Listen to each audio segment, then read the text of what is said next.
Assalamualaikum warahmatullahi wabarakatuh. Selamat sore.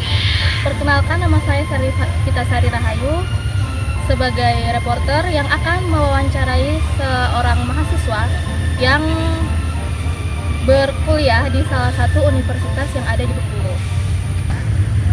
Oke, baik. Boleh dikenalin Kak, siapa namanya? Boleh.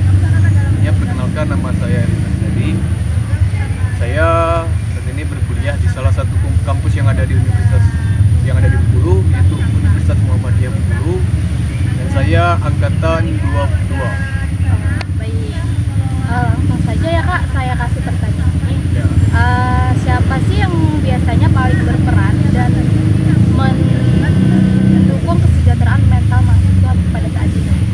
Mungkin ini kita tidak bisa membicarakan perorangan ya. Ini secara saya pribadi. Kalau menurut saya, secara saya pribadi, untuk yang paling berpengaruh atau paling support lah di dalam kehidupan kita saat berkuliah itu yang pertama ya orang tua, yang kedua dosen, dan yang ketiga itu circle atau pertemanan kita selama di kampus. Kenapa saya menganggap yang pertama itu orang tua? Jadi mana ya orang tua itu selalu mensupport kita, itu entah secara finansial ataupun secara fisik lah. Setelah itu yang kedua, di mana dosen juga sangat berpengaruh di dalam kehidupan kita di dalam perkuliahan ini, yang dimana dosen ini kan menjadi orang tua kedua kita lah di kampus atau di kelas. Jadi dia memberikan salah satu ilmu dan memberikan pembelajaran yang belum kita ketahui. Setelah itu yang ketiga ya teman-teman. Teman-teman ini menurut saya hal yang penting juga, atau circle ini sangat penting juga untuk di dalam perkuliahan, yang dimana teman ini bisa mensupport kita secara langsung pada saat perkuliahan. Itu menurut saya tiga itu tadi. Selanjutnya nih, bagi kakak, kapan sih waktu yang paling efektif bagi mahasiswa untuk mengatur jadwal belajar pada saat berkuliah? Kalau untuk mengatur sih sebenarnya itu secara individual juga ya. Kita sebagai mahasiswa atau kita sudah besar pada saat ini, kita sebenarnya untuk mengatur waktu itu sebenarnya itu terlalu simpel. Dengan kita waktu teratur, tugas kita kerjakan dengan tepat waktu, serta kuliah juga kita laksanakan dengan tepat waktu tanpa adanya keterlambatan saat masuk kuliah, tanpa adanya rasa malas-malas. Menurut saya itu ke individualnya lagi, bagaimana dia menempa dirinya agar tidak malas atau bermalas-malasan dalam berkuliah tadi. Dia merasa mempunyai tanggung jawab tadi. Ketika seorang mahasiswa itu mempunyai rasa tanggung jawab untuk melaksanakan perkuliahan itu, kata malas itulah jauh lah di dalam benak pikiran mereka. Oke, sebagai mahasiswa nih, Ya. di mana kakak lebih sering mengakses sumber belajar? Misalnya nih, apakah di perpustakaan fisik atau di platform digital? Biasanya di mana? Nah, kalau kita mau ngomong di kampus, mungkin itu di salah satu perpustakaan yang ada di kampus kita. Namun ketika kita di luar, saya mengakses pembelajaran atau tempat belajar itu lebih ke internet, yang dimana di era sekarang ini kita lebih bergantung dengan yang namanya digital itu tadi. Salah satunya smartphone. Kita lebih mudah mengakses pembelajaran, ilmu pengetahuan, dan buku-buku yang kita inginkan. Jadi di era sekarang untuk kita mengetahui atau ingin belajar itu mudah sekali. Dengan tinggal buka Google, tinggal cari apa yang ingin kita ketahui. Itu saja sih. Ya, baik. Jadi lebih simpel aja ya. Ya, memang lebih mudah di platform digital ya. Ya. Ya, selanjutnya, mengapa sih Kak banyak sekali mahasiswa saat ini merasa tertekan dengan ekspektasi akademik dan persaingan dengan kerja saat ini? Nah itu kalau menurut saya, kenapa ekspektasi tentang pendidikan itu tadi? Sebenarnya mahasiswa ini bukan tentang kita harus cuma untuk belajar di kelas. Karena mengapa saya mengatakan seperti itu? Soft skill dan hard skill itu bisa kita tempa di luar kampus. Seperti kita mengikuti organisasi, mengikuti UKM-UKM yang ada di kampus ataupun yang ada di luar kampus. Itu menurut saya kita dengan mahasiswa kita bisa menempa diri di situ, menempa diri kita, melatih skill kita di situ. Dengan kita mengikuti salah satu organisasi, seperti saya kan, saya salah satunya saya mengikuti organisasi yang ada di luar kampus lah, yaitu kita bisa lihat HMI. Nah, di mana kita menempa diri kita itu bisa di situ. Kalau menurut saya kelas itu bukan berarti cuma di kelas yang ada di kampus saja, tapi di luar kelas pun, di tempat yang lain pun itu adalah kelas.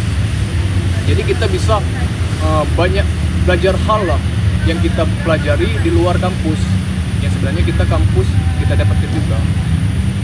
Karena saya lihat di era sekarang tuh mahasiswa tuh belajar lebih ke berpatokan yang namanya digital itu tadi.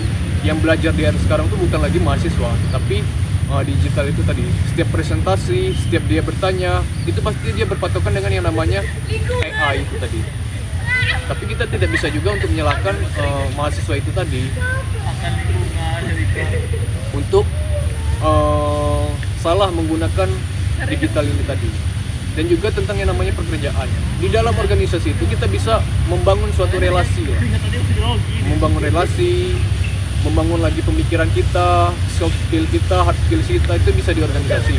Jadi ketika kita keluar dari perkuliahan, kita tidak pusing lagi untuk mencari yang namanya kita mau kemana. Jadi kita udah ada tujuan setelah kita menyelesaikan perkuliahan. Itulah pentingnya kita berorganisasi. Oke, satu pertanyaan lagi ya Kak. Menurut Kakak nih, buat para adik-adik mahasiswa baru, bagaimana sih cara mereka agar bisa menjadi mahasiswa yang baik? Menurut saya untuk menjadi mahasiswa yang baik, ya memang berkuliah dengan yang namanya tepat waktu itu tadi, tepat lulus. Namun bukan karena dia tepat lulus itu menjadi mahasiswa yang baik. Terlalu dangkal kita menganggap bahwa mahasiswa baik dia tepat lulus. Jadi mahasiswa yang baik menurut saya, dia harus peka terhadap yang namanya permasalahan yang ada di sekitar kita, yaitu entah di kampus, entah itu negara, atau konflik, atau ekonomi global, politik, dan yang lainnya. Itu menurut saya. Dan juga bagaimana mahasiswa agar menjadi mahasiswa yang baik itu tadi, ya mereka harus menempa diri mereka di suatu kesibukan, entah itu berkesibukan di kegiatan kampus ataupun di organisasi, yang dimana kegiatan kampus dan organisasi ini itu sangat-sangat menempanya mahasiswa itu tadi, agar keluar kelak dia menjadi mahasiswa itu dia tidak sia-sia, dia berguna. Dan juga untuk mencari pekerjaan itu tadi, dia tidak susah lagi, karena dia sudah menempa dirinya tadi, dia sudah mempunyai skill dan soft skill.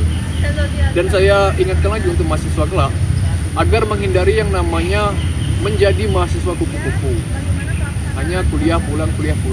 Itu percuma saja. Menurut saya lebih baik tidak usah berkuliah daripada menjadi mahasiswa yang kuliah pulang.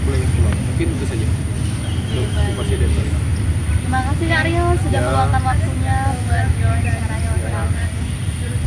Itulah tadi wawancara yang sudah kita lakukan dengan mahasiswa yang berkuliah di salah satu universitas yang ada di Bengkulu. Saya selaku reporter mau mengucapkan terima kasih. Saya pamit undur diri. Wassalamualaikum warahmatullahi wabarakatuh. Assalamualaikum warahmatullahi wabarakatuh. Sebelumnya di sini bersama saya. Jadi saya saat ini sedang berada di salah satu wisata yang ada di Kota Bengkulu, yaitu Taman Remaja. Nah, di sini saya akan mewawancarai salah satu pengunjung yang ada di Taman Remaja. Nah, di sini kita telah bersama salah satu pengunjung wisata yang ada di Taman Remaja. Bersama dengan siapa? Mbak Die dengan salah satu pengunjung yang ada di sini ya, Mbak? Iya.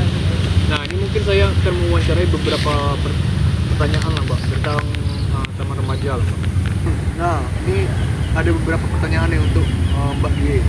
Menurut Mbak Die, apa yang membuat wisata Taman Remaja ini menarik bagi pengunjung, Mbak? Kalau menurut saya sendiri ya, yang buat menarik dari wisata ini, satu, tempatnya luas ya, bisa kita lihat nih, luas banget. Jadi cocok kalau untuk yang berkeluarga, dan juga di sebelah situ tadi saya lihat kayak ada patung-patung gitu. Jadi ya untuk spot foto juga bisa gitu. Jadi dan di sini juga banyak yang berjualan. Jadi kita nggak khawatir kalau kelaparan atau kehausan gitu. Dan tempatnya juga nyaman ya, Kak. Gitu sih, Kak. Nah, siapa sih, Mbak, yang biasanya mengunjungi Taman Remaja ini, Mbak? Nah, seperti ini berkaitan dengan jawaban saya tadi. Biasanya kalau yang saya lihat di sini tuh banyak keluarga atau orang pacaran gitu ya, dan sama teman-temannya biasanya di sini. Dan untuk sendiri juga enak sih, tempatnya juga nyaman. Nah, ini ya Mbak, untuk mengunjungi Taman Remaja ini waktu yang tepatnya sih kapan sih Mbak? Nah, untuk waktunya itu enaknya sih sore-sore ya Pak ya, karena nggak panas gitu, karena kan di sini banyak pohon-pohon gitu kan, jadi kita tuh nggak kepanasan gitu. Jadi lebih enak ya Mbak? Iya. Kita untuk bermain ke Taman Remaja seperti ini ya Mbak, karena suasananya yang sangat asri seperti hutan yang di tengah kota lah gitu. Iya. Nah Mbak, di mana sih lokasi Taman Remaja ini sih? Dan juga rekomendasi Taman Remaja ini untuk pengunjung yang ingin datang sini Mbak? Kalau untuk alamatnya, patokannya itu ada di Gang Indomaret dan juga dekat SPBU kilometer 8. Nah, untuk rekomendasinya tadi ya Kak ya? Ya. Rekomendasi atau enggaknya ya cukup rekomendasi ya, karena juga tadi seperti yang di awal saya bilang, ini sangat cocok kalau membawa keluarga karena juga tempatnya luas dan nyaman dan ya lumayan asri lah untuk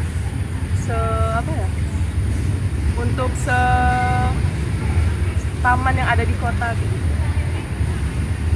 Itu aja sih Kak. Oke. Sebelumnya terima kasih ya Mbak karena telah mau diwawancarai. Mungkin itu saja wawancara yang telah saya wawancarai pengunjung salah satu di Taman Remaja. Sekian, terima kasih. Wassalamualaikum warahmatullahi wabarakatuh.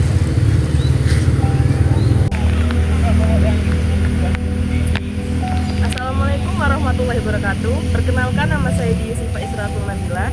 Di sini saya akan mewawancarai salah satu owner Nail Art yang berada di Kota Bengkulu. Boleh perkenalkan diri Mbak, dengan Mbak siapa? Mbak Sari. Saya tanya-tanya boleh ya Mbak ya? Nah, Mbak ini kan salah satu owner yang Nail Art yang ada di Kota Bengkulu. Nah, untuk layanan yang ditawarkan dalam usaha Nail Art-nya ini apa saja ya Mbak? Kalau buat layanan di channel saya ya, yang pertama itu ada, kalau misalnya ini ada customer dia tuh mau konsultasi tentang nail apa sih yang mau dia pakai atau mau dia pasang, itu nanti bisa saya rekomendasikan seperti apa. Kemudian kalau misalnya ada owner datang udah konsultasi sebelum mau di nail art ya, itu layanan yang pertama saya lakukan yang mempersilahkan customer itu buat duduk senyaman mungkin. Kemudian saya langsung mengerjakan nail art yang akan dibuat. Oke. Nah, kalau untuk target pasarnya nih Mbak, kira-kira dari kalangan apa atau siapa gitu? Kalau dari target pasar sendiri ya pasti bisa dipastikan dari kalangan perempuan ya. Mungkin dari umur yang sudah remaja atau enggak sudah dewasa. Kalau untuk anak-anak sendiri sudah ada beberapa, tapi mungkin nggak terlalu banyak. Jadi targetnya itu dari usia 15 tahun ke atas. Nah, kira-kira lokasi Mbak buka usaha ini di mana?